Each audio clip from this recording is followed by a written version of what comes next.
Over the years, I've had the opportunity to follow the recovery journey of many people in different disasters. It always takes years, and I've realised that there are some very simple strategies that if people can hang on to and follow throughout the period, whether it be in the immediate aftermath, in the medium period where people are trying to rebuild their lives, or even in the later period where they're trying to create a new normal, that these strategies will make an enormous difference to how well they come out of it in the end. After a disaster, and even as time goes by in the recovery period, there's a very strong focus coming from everywhere else about replacing what we've lost. And that is very easy to push people to feel they must do it quickly. The problem is we can't. It's so complex. Usually a disaster is such a profound experience, it changes everything. It changes the meaning of life and the goals we can anticipate for the future. So the real basis for recovery is to form the foundation for a new stage of life. We can't do that unless we've got time to think, unless we've got the energy to plan, unless we've got the space in our mind and our lives to turn things over and look at various options. So it's most important to take time and realise that you'll only do this once. I once met an elderly couple who had rebuilt their house. It took them about 2 years. But when they settled into their house, they were very disappointed. They could see all sorts of things that they could have done differently, could have done better. They didn't really enjoy living in their house. But they said, "We don't have any more money. We're too old. This is the only house we'll ever have." So every day is a reminder of what they missed. In the end, they said, "I think we did it too fast. We didn't take enough time." It's most important, if we're going to take recovery as the foundation for the next stage of our lives, that we give ourselves the time and space to think ahead and plan and make the best decisions.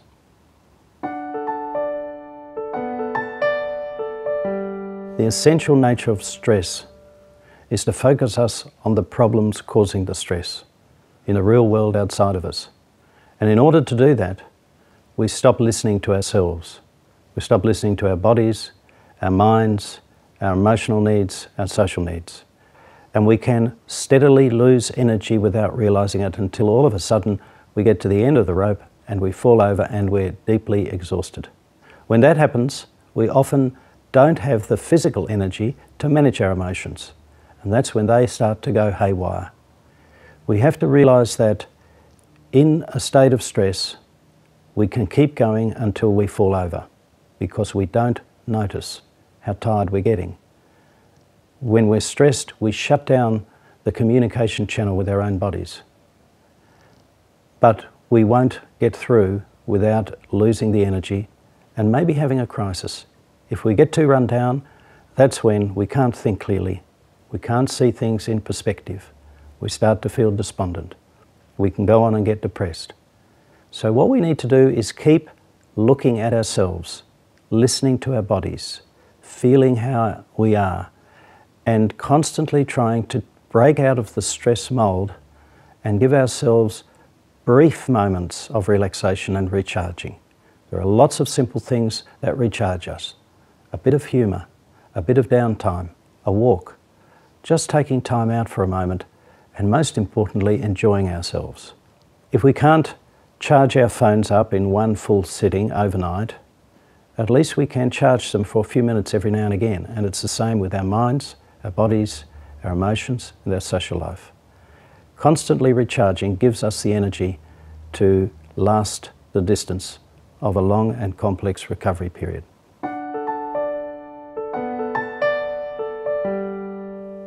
There are many things in recovering from a disaster that are outside of our control.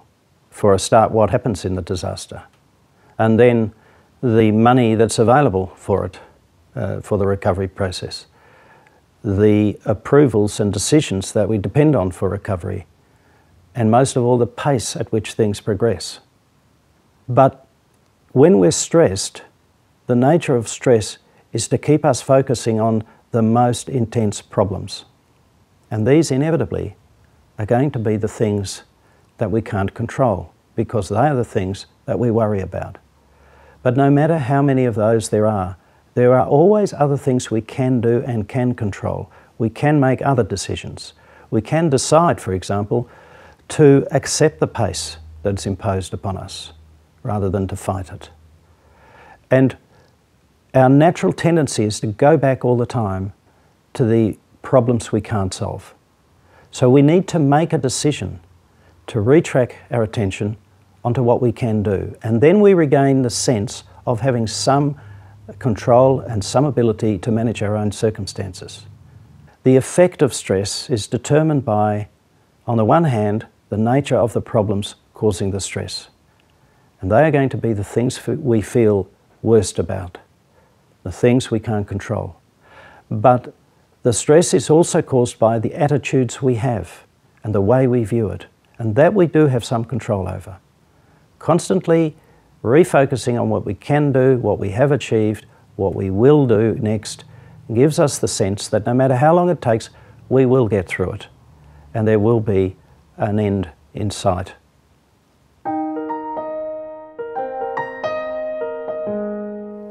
One of the most important things that happens during the recovery period is that our lives are disrupted in every area. The stress demands our constant focus on problems. But what we don't realise is that we have to drop out all of those things that don't apparently add to our dealing with the problems. But the things we drop out will be the things that we used to do that added value to our lives. The time spent alone, the time to reflect, the time spent with friends sharing experiences, the time doing things that gave us enjoyment. I met a woman who used to go swimming several times a week. That was her main form of exercise. And she had a social network. And when the pool was destroyed, it took her 2 years to find another form of recreational exercise. Eventually, she decided to join a walking group. But it would have been so much better if she could have actually done that much earlier. We must remember that we can't put aside the quality of our life and the things that give us energy, joy and meaning until the end of the recovery period. It's too long. We lose too much. So we have to stop and reflect and remember, what did we do that expressed the important things in our lives? Who did we do it with? When did we do it? Try to recapture and rebuild and make space during the recovery period for those things that gave our lives joy and meaning.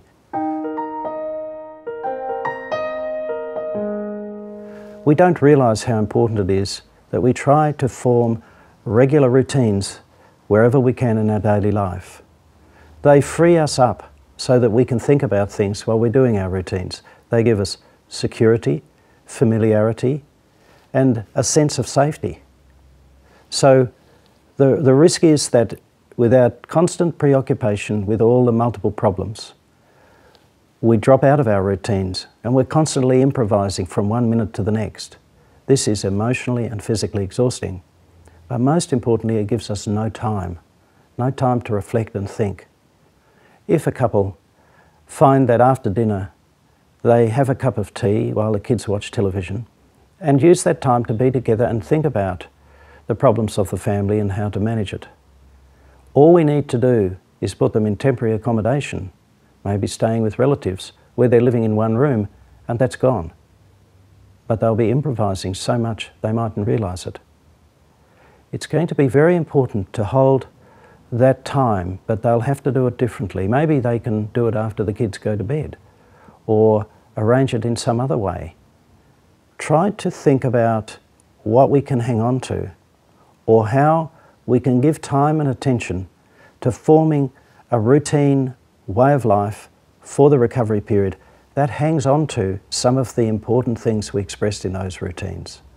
They might include exercise, time together, time doing enjoyable activities, but even just the regular routines of meals, of talking together, of taking stock of things, of scheduling private time.